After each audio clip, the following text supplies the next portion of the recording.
നമ്മുടെ കുട്ടികളിൽ ഉണ്ടാവുന്ന വയറുവേദന, അതായത് ഒരു 2 വയസ്സ് തൊട്ട് 13 വയസ്സ് വരെയുള്ള കുട്ടികളിൽ വിട്ടുമാറാത്ത വയറുവേദന. പലപ്പോഴും നമ്മളിത് അവരുടെ ഒരു അടവാണോ എന്ന് വരെ ചിന്തിച്ചിട്ടുണ്ടായിരിക്കാം. പക്ഷേ അതിൻ്റെ കൂടെ ഛർദി, പനി, അതുപോലെ മോഷനിൽ എന്തെങ്കിലും പ്രശ്നങ്ങളൊക്കെ കണ്ടുവരുമ്പോൾ ഇതിങ്ങനെ തുടർച്ചയായിട്ട് ഇവർ പറയുമ്പോൾ നമ്മൾ സ്കാൻ ചെയ്ത് നോക്കുകയാണെങ്കിൽ അതിൽ മെസെൻട്രിക് ലിംഫഡിനൈറ്റിസ് എന്ന് പറയുന്ന ഒരു ഇംപ്രഷൻ കാണാറുണ്ട്.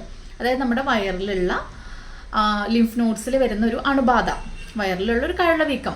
നമ്മളെപ്പോഴാണ് കഴലവീക്കം വരുന്നത്? എന്തെങ്കിലും ഒരു ഇൻഫെക്ഷൻ വരുമ്പോൾ, ബാക്ടീരിയൽ അല്ലെങ്കിൽ വൈറൽ ഇൻഫെക്ഷൻസ് വരുമ്പോൾ അതിനോട് നമ്മുടെ ബോഡി പ്രതികരിക്കുന്നതിൻ്റെ ഒരു ഭാഗമായിട്ടാണ് കഴലവീക്കം വരുന്നത്. അപ്പോൾ ഇത് വന്നാലും ചിലപ്പോൾ ഒരു പതിയെ അത് നോർമലായിട്ട് വരും. മെഡിസിൻസ് ഒന്നും എടുത്തില്ലെങ്കിലും നോർമലായിട്ട് വരും. പക്ഷേ വീണ്ടും വീണ്ടും ഇങ്ങനെ വന്നുകൊണ്ടിരിക്കുകയാണെങ്കിൽ അതിൻ്റെ അർത്ഥം കുട്ടികളിൽ പ്രതിരോധ ശക്തി കുറവാണെന്നാണ്. അതുകൊണ്ടാണ് അവർക്ക് എപ്പോഴും ഇൻഫെക്ഷൻസ് വന്നുകൊണ്ടിരിക്കുന്നത്.